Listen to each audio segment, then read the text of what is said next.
Oke, Oke, baik. Saya mau memperkenalkan sedikit tentang mentor kita.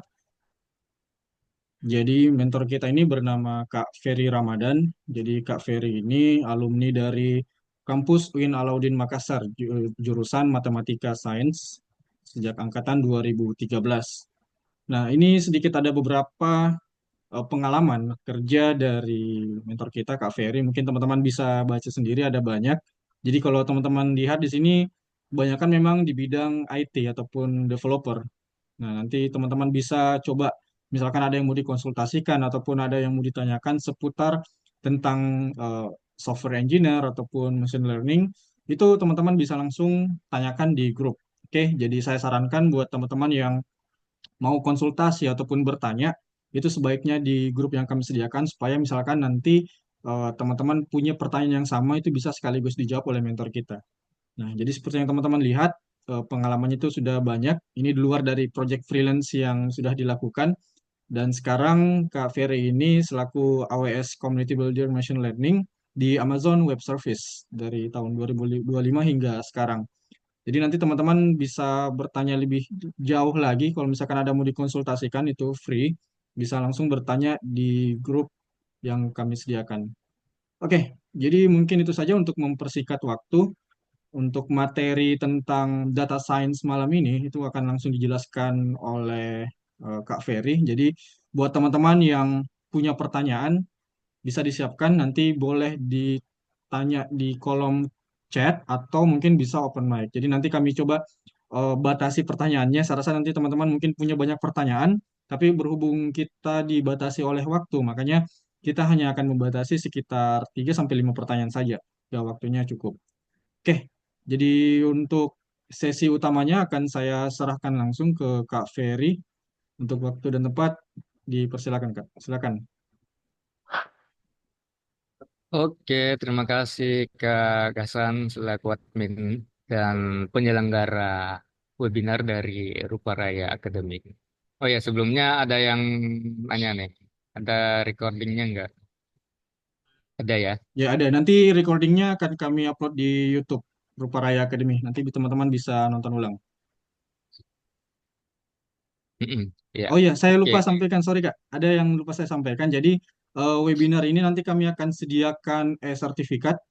Hanya saya syaratnya ya teman-teman harus mengikuti sesi webinar ini dari awal hingga akhir dan nanti ada link yang kami kirimkan, link khusus ini kami kirimkan di menit-menit akhir webinar. Jadi nanti teman-teman bisa isi untuk isi nama dan juga sekaligus evaluasi webinar dari untuk kami. Jadi nanti teman-teman silakan pantau webinar ini sampai akhir. Untuk link sertifikatnya akan kami kirimkan di akhir sesi dan insya Allah untuk sertifikatnya sendiri akan kami selesaikan paling lambat hari Selasa depan. Nanti akan ditulis oleh di apa namanya teman-teman yang sudah isi form. Oke, silakan lanjut Kak.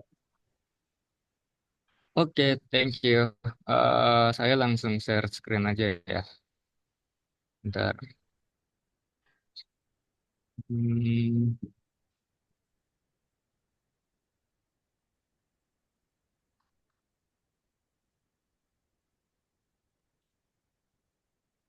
oke, ini udah kelihatan belum ya? Ya, kelihatan Kak. Kalau full full size kayak gini kelihatan nggak? Kelihatan juga, kelihatan. Aman Kak. Oke. Selamat malam teman-teman. Terima kasih sudah hadir di webinar kali ini. Nah, kita akan bahas tentang eh, apa apa sih itu data science. Nah, kita ingin mengenal lebih dalam lagi tentang data science. Nah, sebelumnya perkenalkan tadi juga sudah diperkenalkan, tapi ya saya ulangin aja. Ya, saya Ferry Ramadan. Sekarang saya sebagai AWS Community Builder untuk kategori Machine Learning.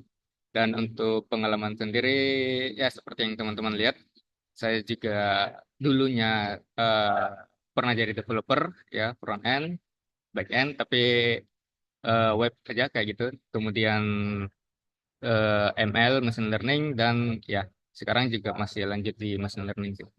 Nah, terus Kenapa machine learning itu penting? Karena itu merupakan bagian dari data science, teman-teman. Oke, ya mungkin langsung aja ya. Ya, saya juga awalnya pernah jadi data analis nih, tahun 2019. Oke, nah ini sejarahnya nih, historinya. Munculnya data science.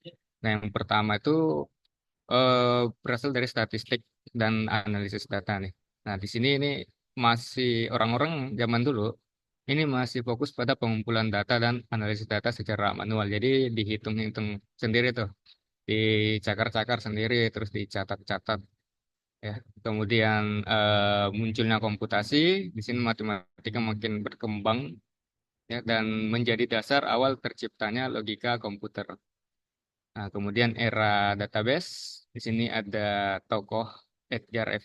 Codd, ini yang menciptakan model basis data relasional tahun 1970, yang dimana itu masih dipakai hingga sekarang ini, teman-teman. Kemudian ada big data, ya. Di sini eh, awalnya tuh karena internet medsos itu sudah semakin masif ya perkembangannya, otomatis usernya juga semakin banyak. Nah, terjadilah data explosion atau ledakan data. Nah, itu juga bisa disebut dengan big data. Jadi, datanya bukan lagi sekitar ratusan atau ribuan, bahkan datanya sudah jutaan. Seperti itu, teman-teman. Oke. Nah, lanjut di eranya machine learning. Nah, konsep machine learning mulai diperkenalkan, tapi dulu itu masih terbatas karena perangkat-perangkat keras yang ada di komputer itu belum seperti sekarang lah. Dulu belum ditemukan GPU, jadi ketika ingin menjalankan model, proses-proses yang berat-berat seperti training atau inference itu apa ya, komponen dari komputer itu belum mampu gitu loh. Jadi ya itulah yang dimaksud dengan keterbatasan perangkat keras. Oke, nah dari situ muncullah data science nih. Nah, kemudian data science ini dikenali sebagai profesi baru yang menggabungkan statistik, pemrograman, dan pemahaman domain bisnis.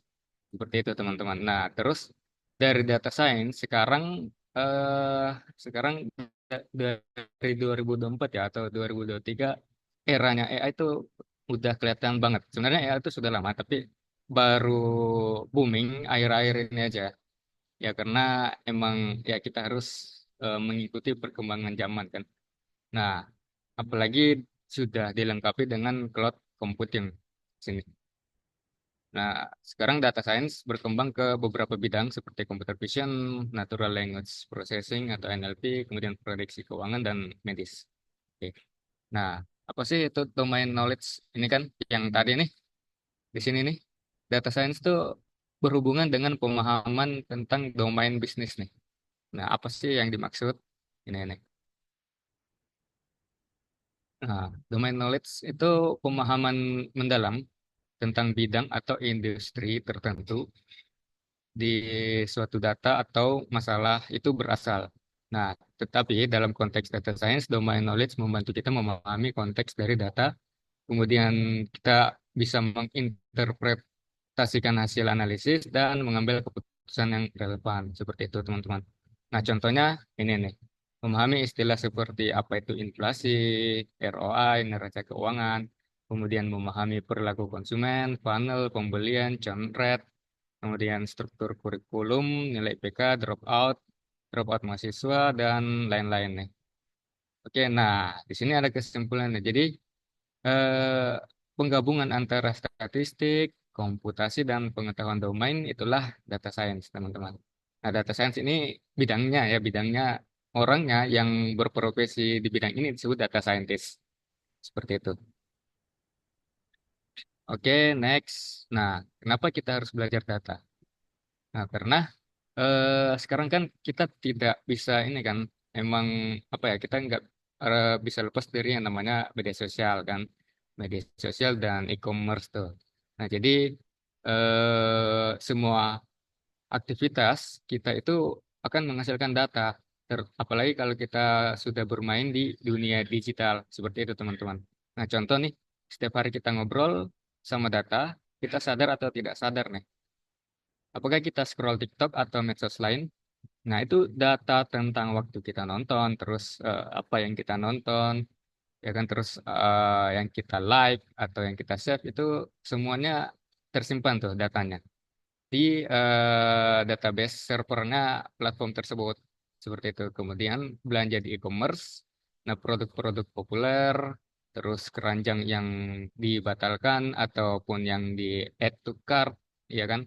Itu kan semuanya berhubungan dengan data-data kita. Kita pun sewaktu ingin mendaftar registrasi, ada beberapa platform yang mengharuskan kita upload KTP, gitu kan? KTP atau identitas yang lain.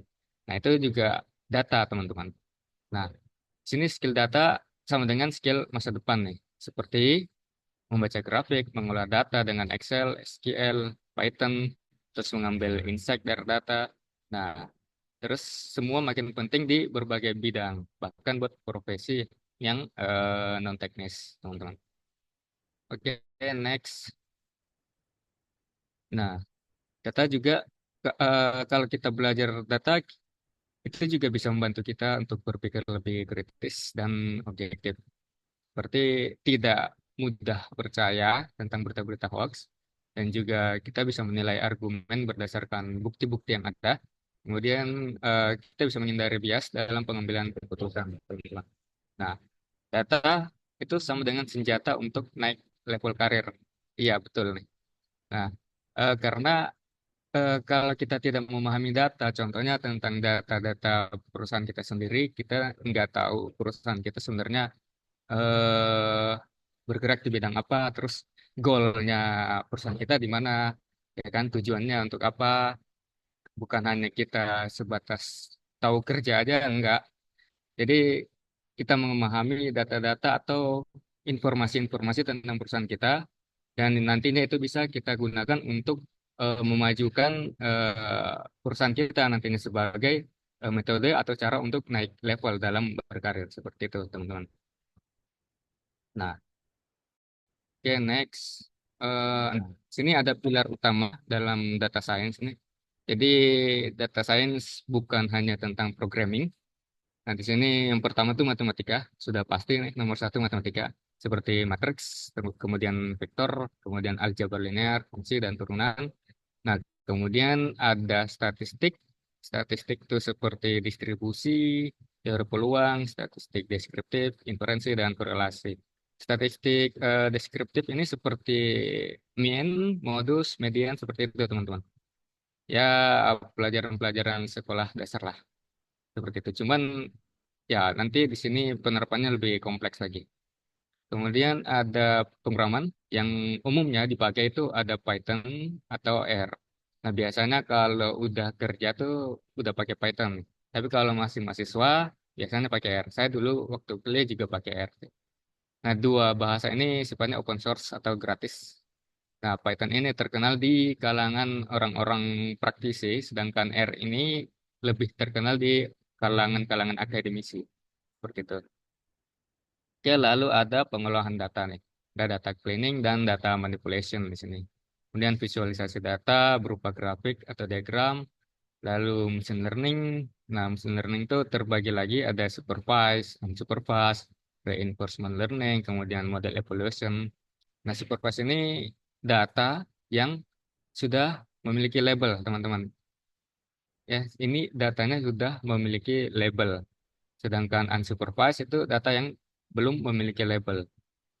Contoh nih untuk supervise sendiri, misal ada gambar nih, ada gambar pria dan wanita seperti itu. Nah, dalam satu gambar itu sudah ada nih labelnya, oh ini pria, oh ini wanita seperti itu. Sedangkan unsupervised datanya itu belum memiliki label, cuman ada gambar tok seperti itu, gambar tok. Nah, nantinya model akan membuatkan label dari gambar tersebut. Nah, caranya gimana? Ya, caranya kita masukin dulu semua informasi yang dibutuhkan, kemudian kita latih, kita training. Seperti itu. Nah, kemudian ada SQL berupa query. Nah, mungkin ada pertanyaan, apakah no SQL tidak bisa untuk data science? Bisa. Sebenarnya bisa, cuman jarang jarang ditemukan. Untuk kasus-kasus umumnya lebih ke SQL karena kebanyakan data-data tabular atau data-data yang berbentuk table. Sedangkan SQL nggak berbentuk table kan. Oke, kemudian domain knowledge ini yang tadi untuk memahami konteks di balik data serta istilah-istilah bisnis. Lanjut, oh ya, udah selesai. Oke, next di workflow nih. Nah, ini cara kerja dari data science itu sendiri. Nah, yang pertama ada problem definition nih. Nah, contohnya seperti apakah pelanggan akan berhenti berlangganan, kemudian berapa pendapatan yang bisa diperkirakan bulan depan seperti itu. Jadi kita harus tahu dulu kasus apa yang ingin kita selesaikan nih teman-teman. Problemnya apa. Kemudian kita definisikan, kita buat satu apa ya istilahnya catatan, catatan untuk kemudian kita eh, mengumpulkan informasi lebih banyak tentang itu. Lalu, nah dari situlah kita bisa putuskan metode apa yang cocok untuk kasus-kasus seperti ini. Seperti itu. Oke, kemudian pengumpulan data itu bisa dari database, dari file seperti CSV atau Excel, kemudian API, web scraping, atau data-data open source lainnya. Nah, lalu masuk ke tahap pembersihan data atau data cleaning. Nah, seperti penanganan missing value, deteksi dan penanganan outlier, standarisasi, penyesuaian tipe data. Di sini juga ada satu yang cuman saya lupa masukin, handle duplikat data gitu, teman-teman. Nah, untuk missing value sendiri yang dimaksud yang gimana sih? Apakah nol itu termasuk missing value? Tidak, tidak, teman-teman. Nah, jadi misal kalau ada data nih jenis kelamin laki-laki perempuan kan, biasanya kan satu dan nol kan. Nah, itu ada datanya ada, cuman tidak bukan itu yang dimaksud dengan missing value. Yang dimaksud dengan missing value itu misalnya null, tipe data null, ya kosong sama sekali, atau undefined, atau biasanya kalau number tuh n, n. Nah, itu not a number. Artinya tidak terdeteksi nih. Seperti itu, teman-teman. Itu biasanya banyak tuh, kelihatan tuh di, apalagi kalau kita menggunakan data-data open source ya, yang gratisan. Oke, next. Lanjut, ada IDA, Exploratory Data Analysis. Di sini kita tujuannya untuk melihat distribusi nilai, kemudian korelasi antar fitur, atau biasa disebut dengan heat map, kemudian relasi antar variabel. Nah, lanjut ke fitur engineering, itu seperti scaling, encoding, fitur selection, fitur extraction, atau transformasi log. Nah, contoh untuk fitur engineering ini sendiri seperti tadi ya eh misal data tentang apa ya eh untuk ini atau ini deh di suatu data ada variabel jenis kelamin. Jenis kelamin kan biasanya pria wanita kan. Nah itu kan bentuknya teks tuh pria kemudian wanita. Nah gimana caranya agar kita bisa merubah pria itu jadi satu wanita itu jadi nol. Nah dilakukanlah ini fitur engineering. Metodenya namanya encoding. Seperti itu teman-teman. Nah, nanti banyak lagi tuh proses-proses lainnya. Encoding pun di sini terbagi-bagi lagi. Di sini ada one hot encoding, label encoding, dan lain-lain. Ini juga yang lain ada scaling, fitur selection, dan lain-lain. Nah, nanti kita akan bahas lebih detail kalau ada kesempatan ya. Oke, lanjut ke modeling. Nah, di sini ada machine learning, deep learning, dan hyperparameter tuning. Nah, untuk kasus-kasus seperti tadi, misal prediksi keuangan itu kita bisa menggunakan machine learning itu. Nah, tapi untuk kasus-kasus yang lebih kompleks seperti computer vision atau NLP, nah biasanya menggunakan deep learning. Nah, sedangkan hyperparameter tuning ini adalah parameter dari model yang bisa kita ubah-ubah nilainya, kita bisa up atau bahkan kita turunin untuk mencari kesesuaian model yang tepat untuk kasus yang sedang kita alami. Seperti itu, teman-teman. Oke, kemudian lanjut di sini ada evaluation, ada akurasi, precision, recall, F1 score, kemudian ada RMSE, MAE, MAP, R-square, dan confusion matrix. Nah, ini sebenarnya istilah-istilah dalam statistik, nih, teman-teman. Jadi, kalau teman-teman belajar lebih dalam tentang statistik, nggak perlu sampai hitung-hitungannya juga sih. Cuman istilah-istilahnya ya kalian akan mendapati istilah-istilah ini. RMSE, MAE, MAP, R-square, precision, recall, advanced score, seperti itu. Nah, ini model, setelah kita buat model itu ada evaluasinya dulu. Untuk kasus yang klasifikasi, misal kita bisa pakai yang di atas nih. Kemudian klasifikasi itu, sorry, klasifikasi yang di atas, regresi yang di bawah. Nah, klasifikasi juga kita bisa menggunakan confusion matrix nih, seperti ini. Nah, ini kalau kita ingin jelaskan ini akan lebih membutuhkan waktu karena sifatnya sangat-sangat teknis. Seperti itu, teman-teman. Oke, next. Nah, toolsnya di sini ada beberapa tools yang kita bisa gunakan nih. Salah satunya nih Jupyter Notebook. Saya paling suka pakai ini ya, karena bisa dijalankan di lokal, offline, mudah juga diintegrasikan dengan library atau data dan formatnya juga sudah emang base dari notebook itu sendiri. Nah, ini pun juga open source nih. Dan ini sudah ada di beberapa cloud, seperti misal AWS atau Google, Google Cloud Platform atau apa lagi ya? Alibaba Cloud mungkin juga sudah ada. Nah, cuman kekurangannya ini kita harus perlu install Python dan Jupyter kita di lokal komputer sendiri. Nah, kemudian tidak mendukung GPU tanpa konfigurasi tambahan. Jadi kalau laptop kita tidak ada GPU, mending kita pakai cloud aja, teman-teman. Tapi kalau sudah ada GPU dan GPU-nya itu memadai, ya langsung pakai aja. Kemudian beberapa kasus harus menjalankan di cloud dan butuh biaya tambahan. Iya, betul. Kekurangannya itu sih. Karena apalagi yang sifatnya deep learning ya. Deep learning itu modelnya berat. Jadi mengharuskan kita menggunakan GPU. Dan biasanya GPU itu tidak gratis, teman-teman. Biasanya berbayar. Oke, lanjut. Nah, sini ada Google Colab. Mungkin bagi teman-teman yang mahasiswa sudah familiar ya dengan ini, Google Colab. Karena ini juga enak dipakai untuk belajar. Ya, sudah tersedia GPU atau TPU yang gratis. Kemudian kita bisa kolaborasi juga real time. Dan setelah kita buat satu project itu langsung bisa di-save ke dalam Google Drive kita. Seperti itu. Nah, ini emang punyanya Google. Dan kekurangannya ada batasan runtime, mungkin sekitar 12 jam. Setelah itu disconnect lagi. Nah, kemudian harus terkoneksi internet. Terus beda sama Jupyter tadi, Jupyter tuh bisa offline, bisa diinstal di lokal juga. Nah, kemudian performa tergantung kapasitas server Google. Seperti itu, teman-teman. GPU-nya juga di sini emang gratis ya, emang gratis, cuman ada limit. Kalau sudah berapa kali penggunaan itu sudah nggak bisa lagi. Nanti bisa digunakan setelah beberapa jam lagi, seperti itu. Oke, next. Nah, untuk bahasanya itu ada Python nih di sini. Ini paling banyak digunakan untuk data science, terus AI atau ML juga. Ini juga bisa untuk web, ya. Beberapa framework webnya itu seperti Flash atau Django seperti itu ya. Kemudian script otomasi. Nah, kelebihannya ini integrasi ke berbagai platform mudah, visualisasi yang modern, komunitasnya juga sudah besar. Nah, kekurangannya fitur untuk pengerjaan statistiknya kurang ya, sedikit.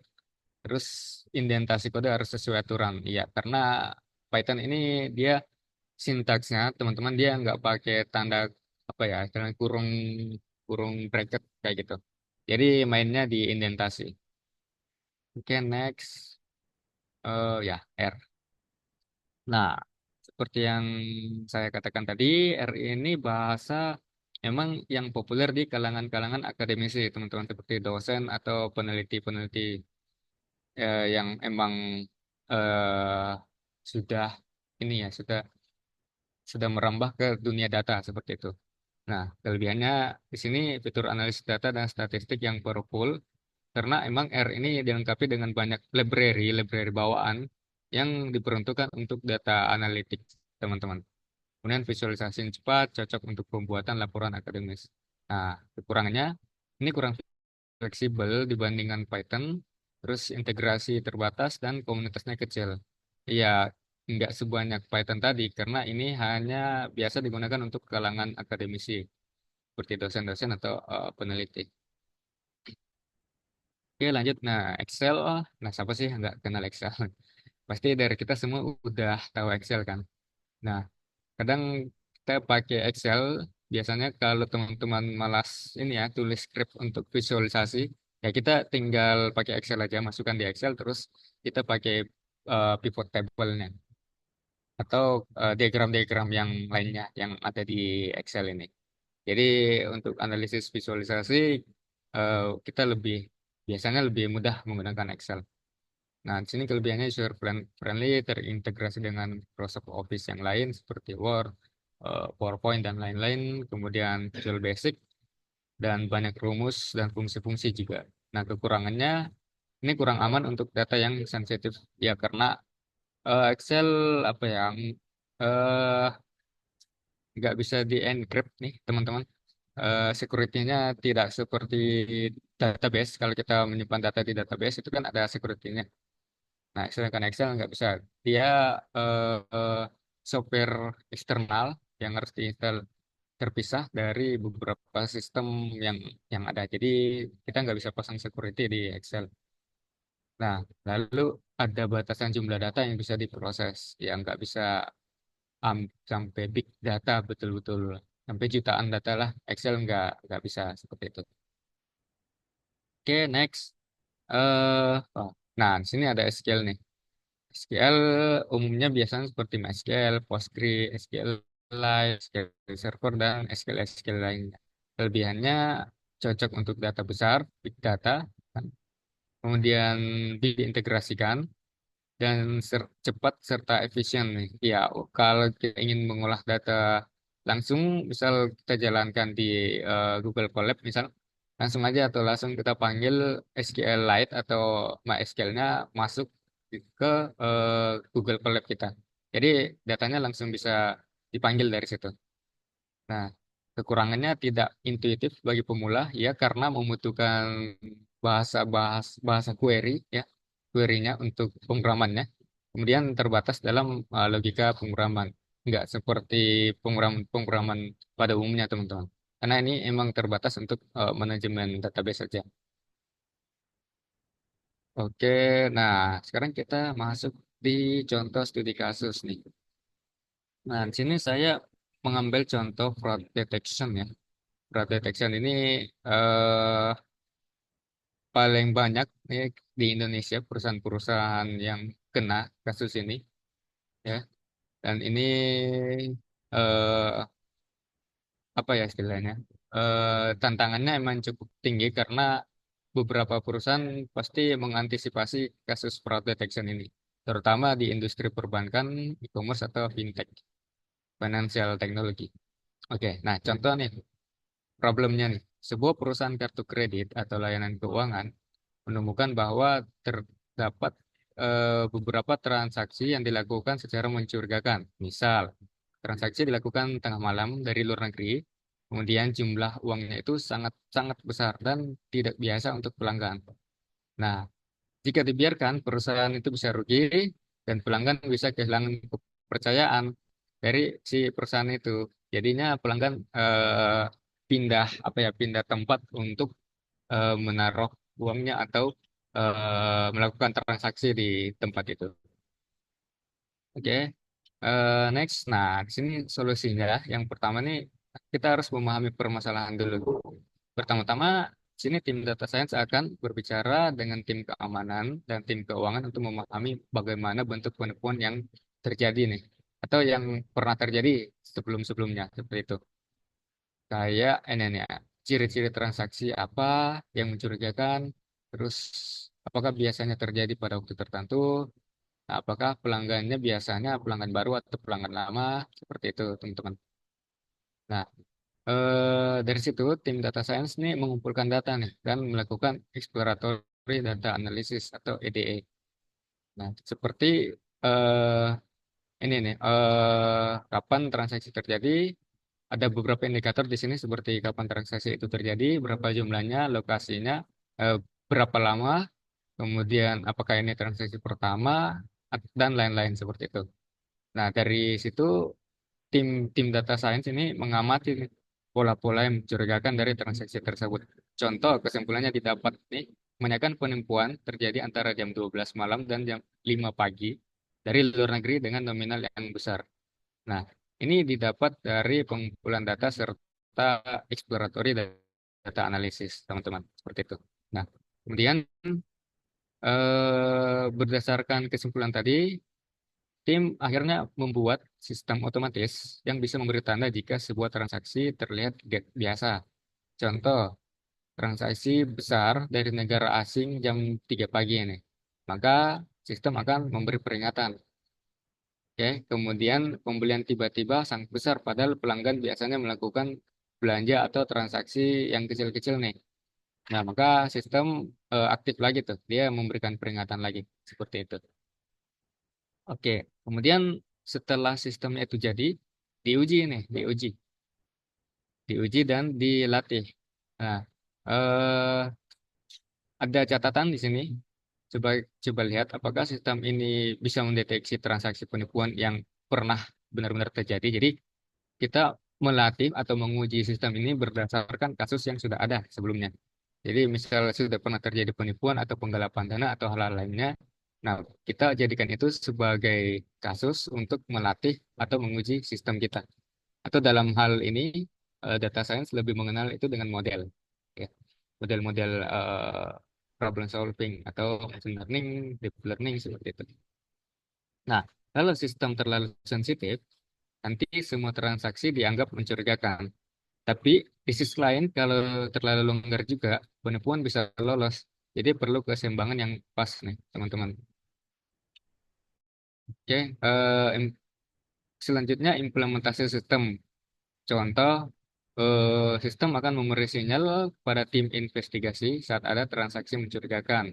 Kemudian menunda transaksi untuk verifikasi, kirim notifikasi ke handphone pelanggan, seperti bertanya apakah ini kamu, seperti itu kan. Jadi tidak langsung otomatis. Jadi ketika ada transaksi, maka sistem ini akan aktif dengan sendirinya dan akan memberikan notifikasi ke pelanggan dan pelanggan bisa memverifikasi apakah itu dia atau bukan. Nah, lanjut ke pemantauan dan penyempurnaan. Nah, jenis penipuan bisa berubah-ubah, oleh karena itu sistem perlu dipantau dan diperbarui secara berkala supaya tetap efektif.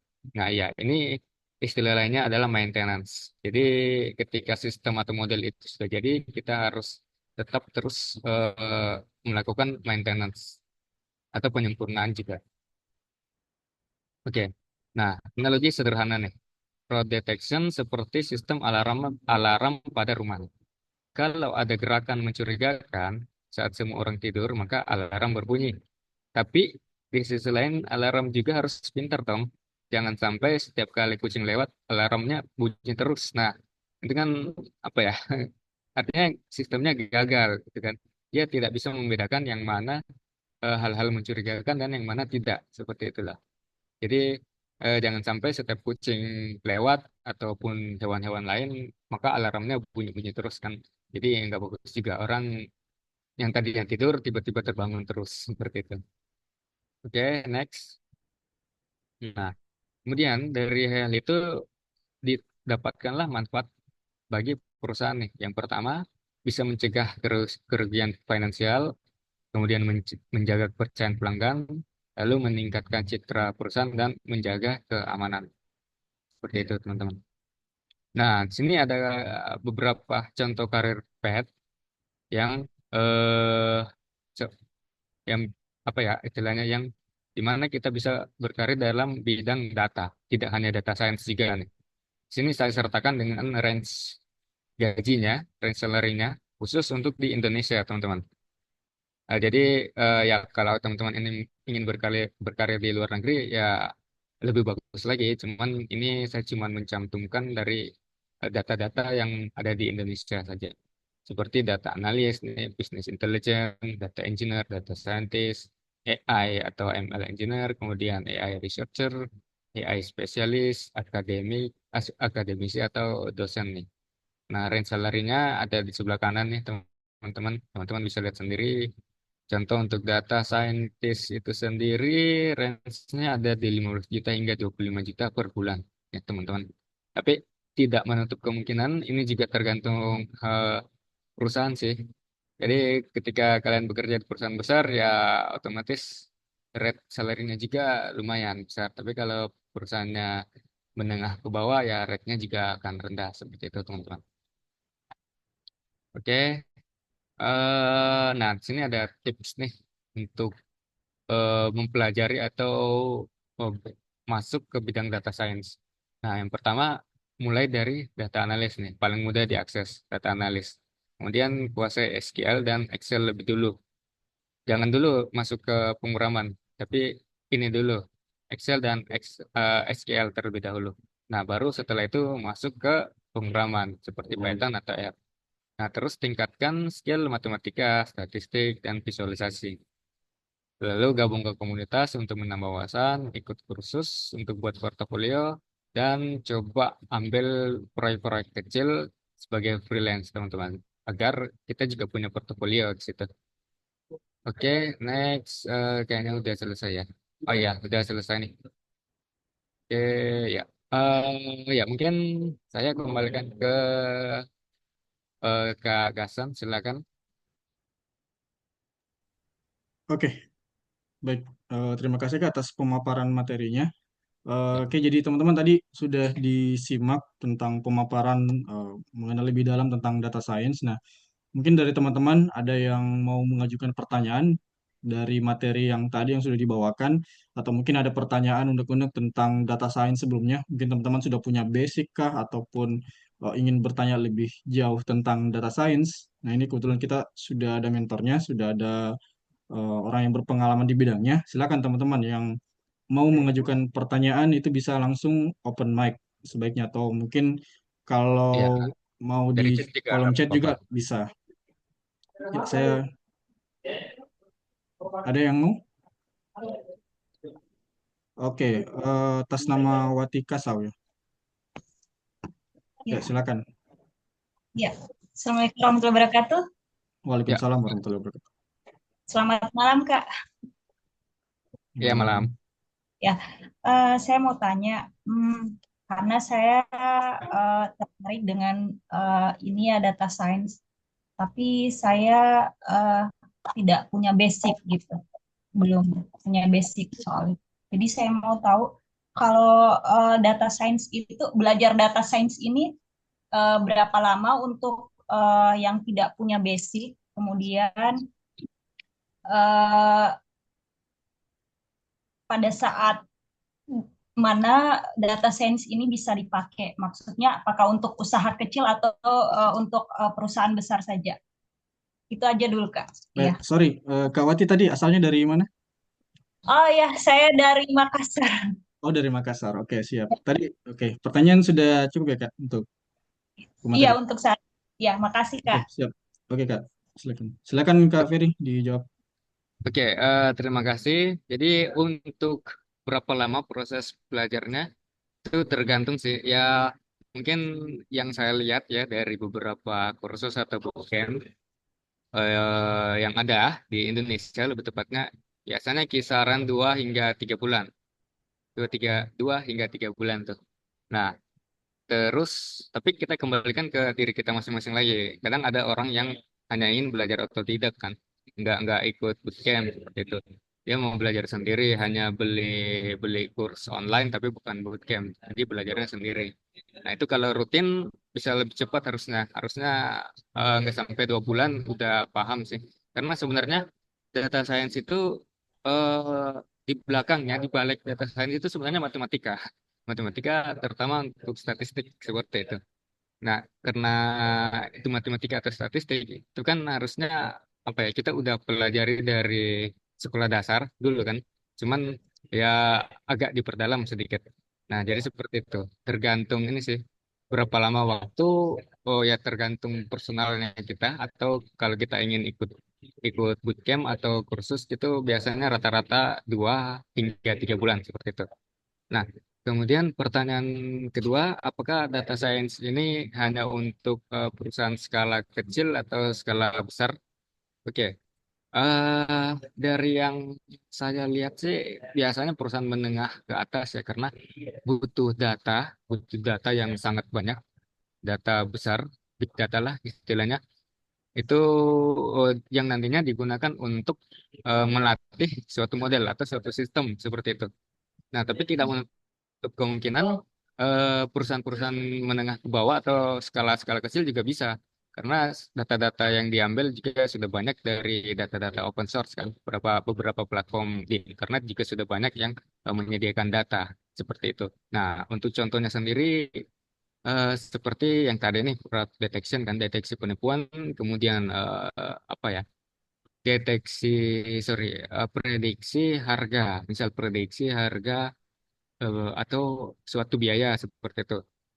Jadi misal kita input nih data-data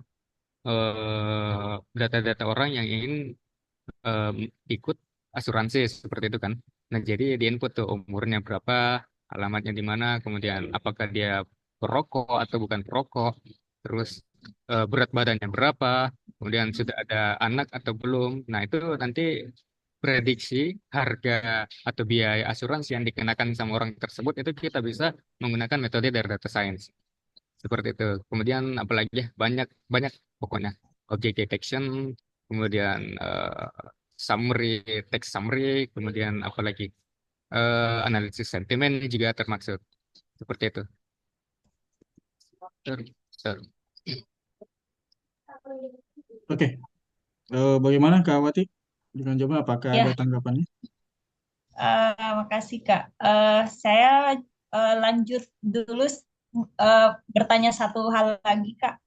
Ya, Kalau untuk data science itu hubungannya dengan apa, penggunaannya di platform media sosial atau apa namanya eh, apa namanya yang seperti platform Shopee atau Instagram atau apa gitu itu eh, gimana eh, data science itu berguna untuk platform platform tersebut Kak. Ya, kasih. oh, oke, ya saya pernah bahas ini kayaknya di sesi offline nih di Rupa Raya Academy. Jadi misal nih kita sebut saja Shopee ya, Shopee sebagai e-commerce yang paling banyak digunakan oleh Gen Z ya, generasi Z. Nah, di Shopee itu kan kalau kita buka, itu pertama kali yang muncul biasanya ada banner kan, iklan-iklan, diskon atau promo kan. Nah, itu sebenarnya tim tim Shopee itu tidak asal pasang iklan, tidak asal pasang banner seperti itu. Jadi mereka riset dulu, mereka gunakan data-data user, data-data orang yang belanja, ya. Sebenarnya eh, yang mau dicari itu informasinya. Jadi mereka tuh ingin tahu dulu produk mana sih yang paling laris, yang paling banyak digunakan. Kemudian jam-jam berapa traffic belanja itu tinggi seperti itu. Jadi, nah dari situ kita bisa analisis tuh dari data science kan, didapatkanlah misal produk baju muslim seperti itu. Baju muslim, nah tingkat belanja konsumen tuh pada jam-jam 8 malam hingga jam 12 atau jam 1 malam. Nah, jadi di jam-jam segitu dimunculkanlah banner atau iklannya seperti itu. Nah, di jam-jam lain banner iklannya bisa saja tidak muncul. Nah, itu gunanya untuk menarik pelanggan seperti itu. Oh, oh jadi semuanya itu dari data science dulu ya Kak ya? Diolah dulu datanya ya, baru ada Ah, betul. apa iklan iklan Iya, seperti itu. ya Oh iya, iya, untuk oke oke mencari paham. tahu Ya, informasi ya. Oke, baik. Ya, terima kasih atas ya. pertanyaan Kak. Semoga Makasih ini banyak juga Kak ya. ya, Ya. semoga bisa mewakili juga mungkin teman-teman lain yang bertanya karena saya lihat di kolom komentar sudah ada beberapa pertanyaan ini yang muncul. Mungkin nanti akan terus berkembang. Oh ya, sekedar Hmm. informasi untuk durasi webinarnya sendiri itu kami jadwalkan sebenarnya 1 jam setengah. Jadi mungkin kita bisa selesai lagi sekitar 30 menitan. Jadi kami coba efisiensikan waktu. Jadi misalkan nanti kalau teman-teman misalkan ada pertanyaan yang belum terjawab, nanti insya Allah kami coba jawab di grup. Oke, jadi silakan teman-teman yang mau bertanya, mau di kolom komentar ataupun mic. Tapi untuk sekarang saya coba pilih dulu pertanyaan di kolom komentar ini karena sudah ada beberapa, mulai dari Kak Husnawati. Jadi Kak Ferry bagaimana tanggapannya dengan pertanyaan Kak Husna tentang misalkan tidak menguasai Excel, Ah, apakah bisa langsung belajar bahasa pemrograman nih, kayak gitu, apakah saling berkesinambungan atau bagaimana? Mungkin bisa dijelaskan Kak Ferry. tidak menguasai Excel. Langsung. Ya, tidak menguasai Excel, apakah bisa langsung belajar bahasa pemrograman gitu? Oh iya, iya bisa, sangat-sangat bisa karena sebenarnya Excel kan cuman tools ya kan. Nah, walaupun kita tidak pakai Excel, Excel kan gunanya untuk mengolah data, kemudian visualisasi gitu kan. Tapi di Excel kita nggak bisa buat model. Kita nggak bisa buat model machine learning, deep learning, dan sebagainya. Kita juga nggak bisa prediksi suatu kasus di Excel. Nah, itu cuma tools ya. Jadi kalau mau masuk ke programming secara langsung tanpa Excel, ya bisa-bisa aja. Tidak ada masalah. Malahan saya juga seperti itu sebenarnya. Ya, Excel saya jarang pakai sih, karena biasa visualisasi data langsung pakai script Python aja. Seperti itu. Oke, semoga bisa menjawab pertanyaan dari Kak Usnawati. Oke, teman-teman yang mau bertanya open mic, nanti saya kasih kesempatan setelah pertanyaan yang kedua ini, ketiga dari Sarah Permatasari. Dan Kak Ferry mau nanya, perbedaan data analis dengan data science itu apa ya? Mungkin ya, ini juga menarik, pertanyaannya mungkin bisa dijelaskan karena biasanya sering tertukar atau mungkin bingung, apa sih bedanya data analis dengan data science? Mungkin bisa dijelaskan Kak Ferry. Oke, jadi data analis itu bagian dari data science ya. Jadi sebelum data science, sebenarnya inti dari data science itu sebenarnya membuat model yang bisa menyelesaikan suatu kasus atau permasalahan. Nah, sebelum model itu jadi, harus ada tahap analisisnya dulu. Contoh seperti yang tadi kasus Shopee kan. Nah, data analis ini mengumpulkan data, kemudian dianalisis, oh ternyata transaksi tertinggi itu terjadi di malam hari. Kemudian dominan dilakukan oleh kaum perempuan umur 20 hingga 35 tahun, contoh. Dan untuk produk-produknya kebanyakan produk-produk fashion Muslim seperti itu. Nah, itu data analis tuh sebenarnya yang mengerjakan, tapi tidak menutup kemungkinan data scientist juga mengerjakan hal itu, karena data analis pun bagian dari data scientist. Cuman kalau profesi data analis toh, ya pekerjaannya cuma sampai situ, tidak ada tingkat, tidak ada kelanjutannya mau diapakan nih data, tidak ada, data analis cuma sampai situ. Nah, kalau data science setelah dapat kesimpulan itu, dia bisa buatkan model nih. Jadi model secara otomatis akan memunculkan rekomendasi produk sesuai dengan eh, pembelian terbanyak. Jadi misal tadi produk yang paling sering dibeli kan fashion Muslim. Nah, model akan memunculkan produk-produk yang serupa dengan fashion Muslim tersebut. Apakah itu hijab, apakah itu baju gamis, apakah itu mukena dan lain-lain. Seperti itu. Jadi tindak lanjutnya dari analisis data itu dilakukan oleh data science seperti itu. Oke, thank you Kak. Semoga itu bisa menjawab pertanyaannya dari Kak Sarah. Mm-mm. Oke, teman-teman yang mau bertanya open mic, saya persilakan, silakan raise hand.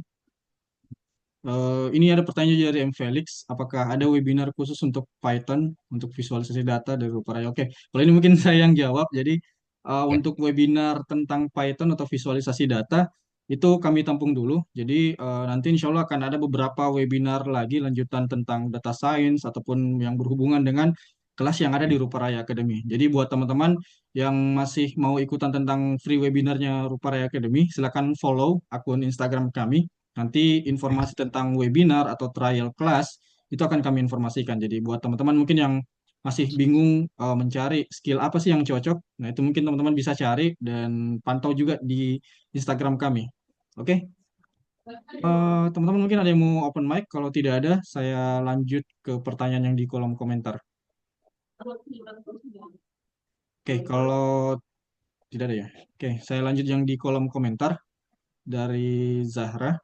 Kak Ferry izin bertanya, kalau belum menguasai matematika, apakah bisa belajar data science? Awal belajar diperlukan skill apa saja? Ya, oke, mungkin silakan dijawab Kak Ferry. Oke.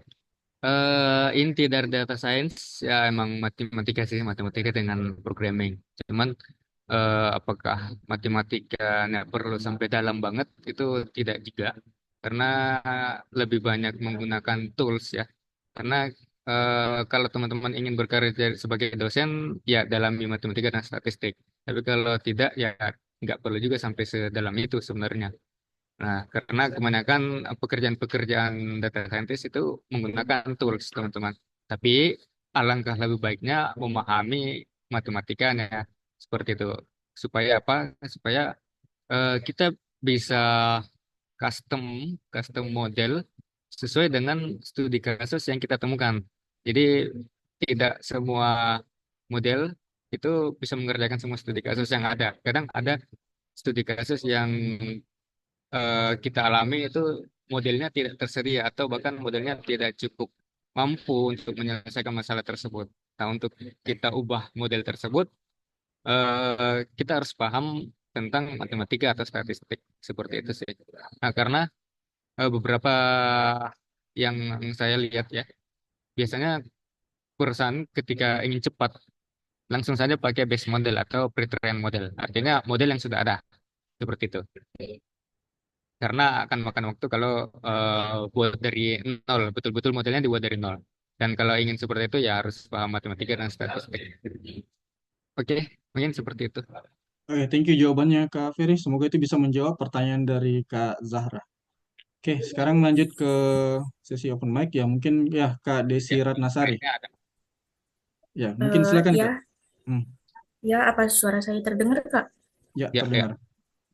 Ya, sebelumnya perkenalkan nama saya Desi Ratnasari, asal dari Bondowoso. Nah, di sini saya mau bertanya, Kak, ada beberapa pertanyaan. Nah, untuk pertanyaan pertama itu kan tadi dari beberapa tools itu kan sempat disebutkan. Nah, biasanya dalam data science itu yang sering digunakan dalam perusahaan itu apa ya Kak? Soalnya tadi kalau nggak salah ada 6 kayaknya. Itu kan banyak. Terus pertanyaan yang kedua itu, nah untuk modeling juga tadi Hmm, juga disebutkan. Kalau tidak salah itu ada 3 modeling. Nah, hmm. ada machine learning, terus ada apa lagi itu ya? Eh, ada 3. Pokoknya Ah, 3 yang saya catat di sini hanya machine learning. Nah, apakah dari ketiga modeling itu harus kita kuasai semua atau hanya salah satu? Terus pertanyaan yang ketiga, misal nih Kak, kita kan apa ya, kadang terbatas dengan, bukan terbatas ya, eh, kekurangan eh, apa ya, kayak informasi, info bootcamp dan apa segala macam. Kadang ada info bootcamp, tapi kitanya sendiri itu kayak, wah ini mahal atau gimana. Nah, misalkan nih kita itu belajar sendiri dari YouTube gitu. Terus dari YouTube itu misalkan kita buat semacam portofolio, apakah itu diperbolehkan ataukah misalnya kita buat self project atau fake project itu juga diperbolehkan Kak sebagai portofolio. Dan pertanyaan terakhir nih Kak, dari pengalaman Kakak sendiri itu bekerja, biasanya Kakak itu dapat info locker atau eh, ya dapat info locker itu berdasarkan saran teman atau eh, dari platform job seeker yang kadang kita kena scam gitu Kak, biar apa ya, nggak salah gitu tuh. Oke, ditangkap tadi Kak Desi. Jadi tadi ada beberapa pertanyaan Kak Fir, mungkin bisa langsung dirangkum oke. saja. Kayak pertama tadi tentang tools-tools yang digunakan ya di perusahaan-perusahaan yang paling umum itu apa saja. Yang kedua tentang eh, permodelan ya, model-model Ya, data science. Dan yang ketiga itu eh, apa tadi saya lupa? Tadi. tentang ini kalau belajar Oh ya, dari belajar sendiri YouTube ya, itu lebih ya ke YouTube, bisa kayak otodidak. di, Apakah bisa untuk sebagai portofolio, misalkan kayak data dummy kah yang digunakan atau project apa? ya. Terus yang terakhir itu tadi tentang tips lockernya ya, Dokter. karena banyak mungkin yang scam atau bagaimana ya. Ini mungkin bisa dibagi juga pengalamannya, Kak. Silakan, Kak Ferry. Oke, yang pertama untuk tools itu sendiri, untuk skala perusahaan ya, untuk skala perusahaan bukan mahasiswa atau orang yang mau belajar. Kali perusahaan itu sendiri kita sudah pakai cloud ya, cloud server seperti AWS atau Google atau yang lainnya yang ada fitur untuk data science, eh, data science dan machine learning seperti itu, atau minimal data analis lah. Nah, biasanya pakainya untuk bahasanya sendiri itu Python dan untuk database-nya itu SQL ya. Tapi di beberapa kasus biasanya saya tidak menggunakan database SQL, jadi cuman file dataset dalam bentuk format CSV seperti itu. CSV itu bisa diakses dari Excel juga. Nah, CSV kemudian datanya itu disimpan di bucket ya, di bucketnya server, cloud server. Nanti kita panggil masuk ke notebooknya. Untuk notebook itu biasanya setiap platform punya masing-masing notebook ya. Kalau di AWS namanya Jupyter Notebook, kalau di GCP di Google namanya Workbench. Nah, itu di cloud-nya. Tapi di di luar cloud, Google juga menyediakan untuk pembelajaran namanya Google Colab seperti itu. Nah, tapi gunanya sama sih untuk running running kasus-kasus data science juga di situ. Nah, lalu kemudian eh apa lagi ya? Server, ya kalau server ya harus sih wajib karena data science itu kan menghasilkan model. Model nanti akan dikonsumsi sama si backend. Backend tuh software engineer yang berperan dalam pembuatan API dan konsumsi database seperti itu. Nah, dari situ baru diteruskan ke front end si apa yang mengerjakan tampilannya, tampilan suatu aplikasi apakah web atau mobile seperti itu. Nah, kemudian yang kedua, model apakah cukup dengan machine learning saja? Sebenarnya iya, nggak masalah karena studi kasus yang ada itu biasanya jarang banget juga yang ada deep learningnya, ya jarang. Tapi kalau bisa sih dipelajarin juga deep learningnya seperti itu. Nah, sedangkan untuk machine learning sendiri itu sudah banyak menyediakan base model atau pre-trained model yang sudah dibuat dari apa ya istilahnya orang yang buat atau komunitas yang buat. Jadi kita kita tuh sebenarnya nggak perlu capek-capek buat model, kita langsung pakai aja tuh base modelnya atau pre-trained modelnya. Nah, biasanya modelnya itu sudah punya pengetahuan sebelumnya. Jadi untuk kasus-kasus yang umum modelnya itu sudah bisa solving sebenarnya. Kecuali mungkin kita ada kasus yang kompleks ya kita harus training ulang model seperti itu. Cuma kan tidak keunggulannya kita tidak perlu buat dari nol karena sudah ada sebelumnya, ya kan? Nah, untuk machine learning saja itu sebenarnya sudah cukup untuk bisa masuk ke data science. Cuman ya nggak tahu ya kalau interview di perusahaan biasanya ditanya juga tentang deep learning dan lebih banyak ditanya tentang teori dari data science itu sendiri, lebih mengarah ke matematika atau statistiknya seperti itu. Dan ya hanya istilah-istilah saja sih sebenarnya, istilah-istilah dan penggunaan logika. Dan tidak mungkin juga kita di interview terus disuruh mencakar gitu, dikasih rumus-rumus terus kita mengerjakan dalam kertas, enggak juga seperti itu. Terus nextnya, apakah kita bisa buat portofolio berdasarkan YouTube atau data-data dummy? Ya, itu wajar sih, wajar karena tujuan orang buat YouTube kan untuk edukasi juga kan.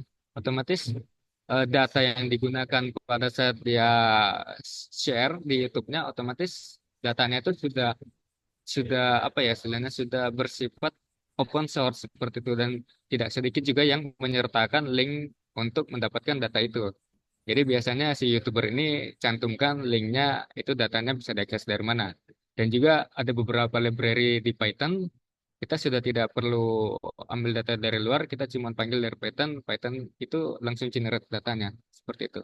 Nah, kalau data dummy juga nggak apa-apa, asalkan ini apa, asalnya asal dari data tersebut itu tidak sembarangan, teman-teman. Nah, itu biasanya banyak yang ambil data dari Kaggle. Kaggle itu repository untuk orang-orang data, untuk data scientist atau machine learning engineer seperti itu. Nah, biasanya ada satu teknik yang cukup ini nih, yang cukup krusial, namanya web scraping. Nah, web scraping itu apa? Web scraping itu sebenarnya kalau kita tidak itu teknik untuk mengambil data dari suatu platform atau website ya teman-teman. Dan itu biasanya ada yang ilegal karena misal kita mau ambil data produk-produk yang ada di Shopee atau Tokopedia nih, tapi kita tidak dapat izin dari Shopee atau Tokopedia, kita langsung scraping aja tuh websitenya. Nah itu kan ilegal tuh, berbahaya juga kan, seperti itu. Nah itu yang tidak diperbolehkan. Kecuali kita bekerja di Shopee-nya, kita developer di Shopee, ya kita sudah dapat izin dari atasan ya, it's okay lah. Atau kita web scraping di tempat-tempat lain yang sifatnya open source seperti itu. Oke, kemudian terakhir apa tadi? Locker ya. eh iya, kalau dari Locker sendiri banyak juga info dari teman-teman banyak. Kemudian yang dari scam, jujur saja saya nggak pernah apply yang di scam ya karena biasanya kurang terpercaya. Kita juga ragu untuk klik linknya, tahu-taunya nanti link ini yang bisa membahayakan device kita sendiri, ya kan? Jadi biasanya saya tuh dapat pekerjaan dari Instagram ada, kemudian yang tiga tiga pengalaman saya terakhir ini itu dari LinkedIn. Jadi teman-teman kalau ingin suatu loker itu terpercaya, ya silakan lihat di LinkedIn. Itu lebih bagus soalnya, lebih ini ya, sumbernya lebih kredibel. Seperti itu. Oke, gimana? Apakah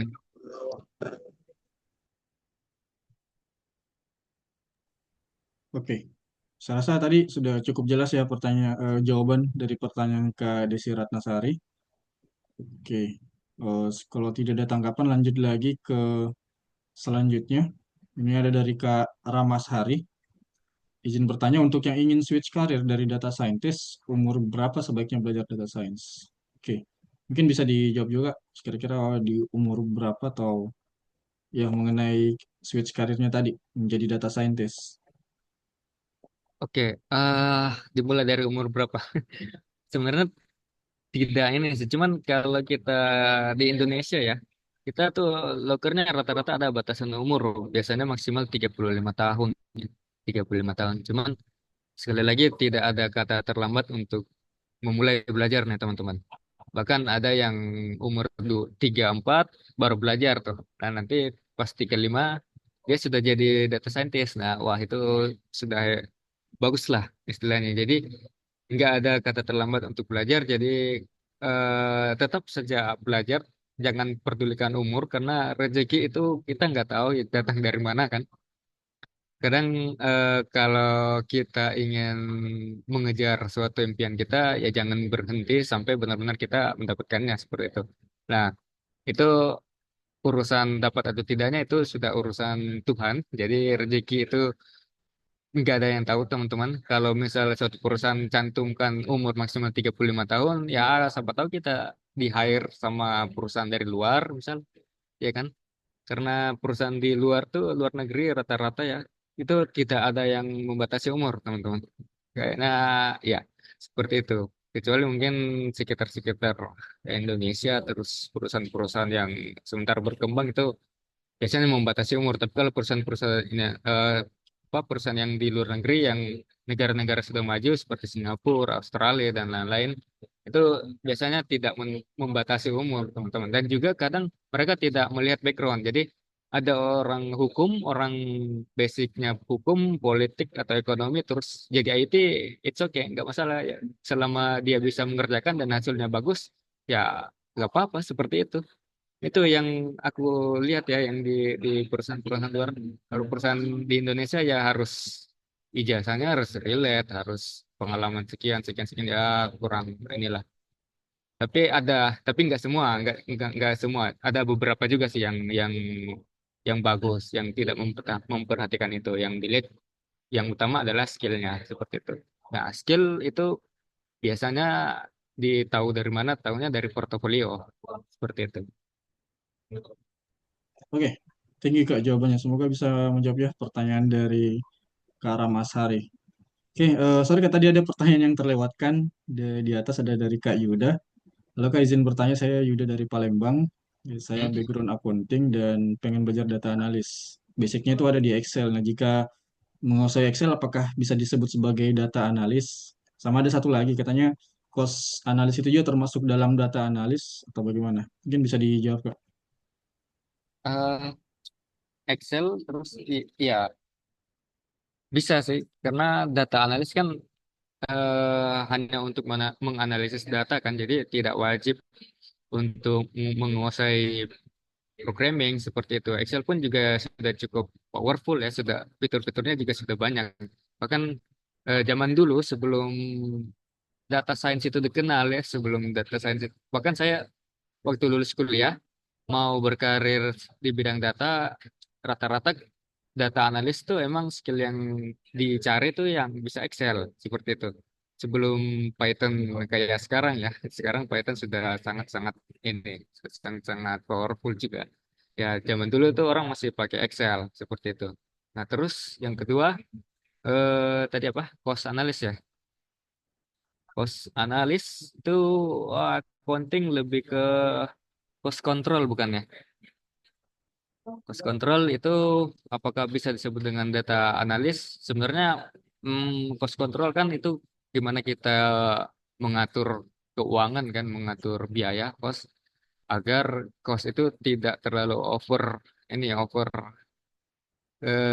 keluar dari budget lah seperti itu. Perusahaan supaya tidak terlalu boros atau tidak terlalu rugi seperti itu.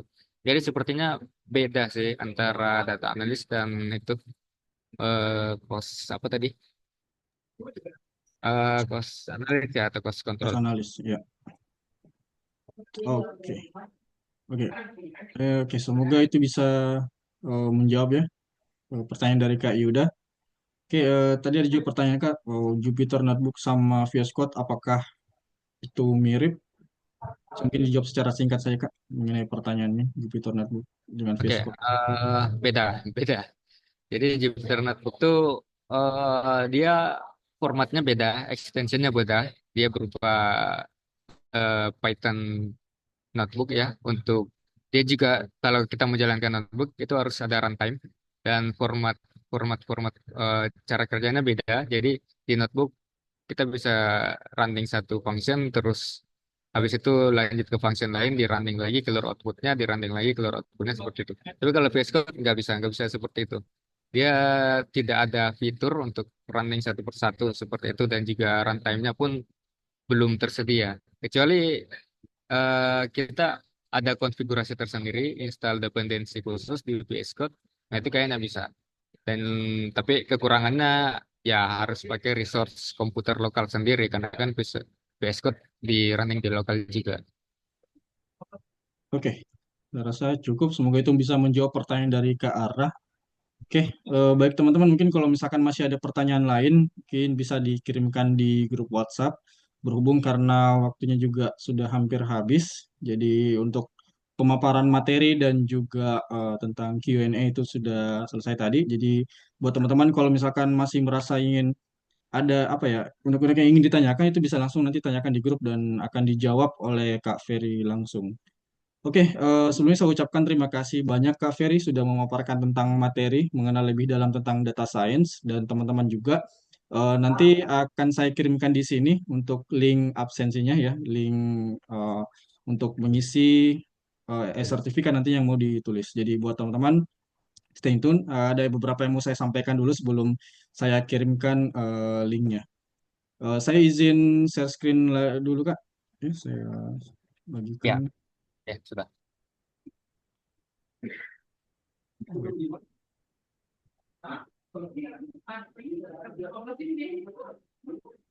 Oke, ini yang mau saya infokan juga buat teman-teman. Jadi sudah tampil ya. Dan nanti di kami sendiri dari Ruparaya Academy membuka kelas data science secara offline, tepatnya di Makassar. Jadi buat teman-teman yang mau belajar tentang data science, itu kami buka kelasnya bisa mulai dari level basic atau masuk langsung ke intermediate. Itu kami punya materinya. Jadi buat teman-teman mungkin yang tertarik untuk mengembangkan skill atau switch karir di bidang data scientist, itu bisa ikut di kelasnya kami. Jadi nantinya akan diajarkan tentang basic-basic data science ataupun hal-hal yang berkaitan dengan data science. Bahkan nanti ada juga project dummy yang bisa dilakukan bersama. Jadi kedepannya buat teman-teman yang memang ingin serius mengikuti ataupun ingin serius dalam berkarir dalam data scientist, itu saya rekomendasikan untuk ikut kelas offline ini.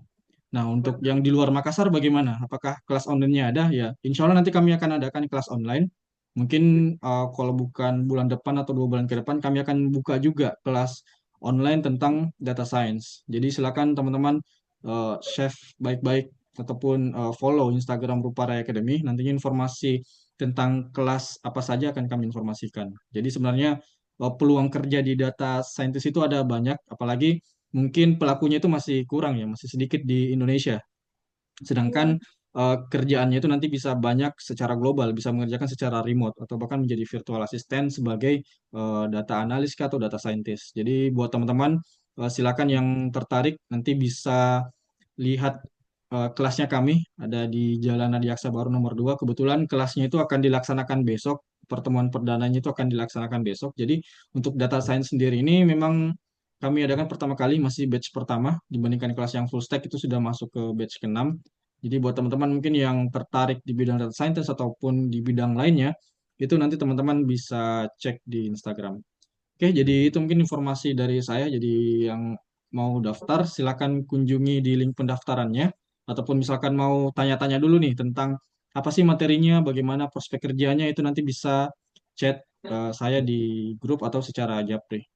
Oke, mungkin itu saja untuk pemaparan dari saya. Ini saya akan kirimkan linknya. Mohon untuk tidak di-share ya, dalam artian untuk saya percayakan kepada teman-teman saja yang sudah mengikuti webinar ini dari awal sampai akhir. Nanti teman-teman bisa isi namanya dan sekaligus memberikan feedback ataupun review kepada kami agar nantinya webinar ini bisa terus berlanjut, entah tentang pengembangan data science ataupun webinar lain, itu teman-teman bisa tulis. Oke, saya rasa cukup ya Kak untuk pertemuan kali ini. Saya terima kasih banyak Kak sudah menyempatkan waktunya dan teman-teman juga yang sudah mengikuti webinar ini dari awal sampai akhir. Terima kasih banyak yang sudah share juga kemarin story IG-nya tentang webinar ini. Terima kasih. Semoga teman-teman nantinya bisa menemukan jalan yang tepat lah, khususnya mungkin di bidang data science atau hal-hal lainnya. Oke, sebelum kita akhiri mungkin dari Kak Ferry ada closing statement yang mau disampaikan ke teman-teman. Apa ya? Data science ini profesi yang baru.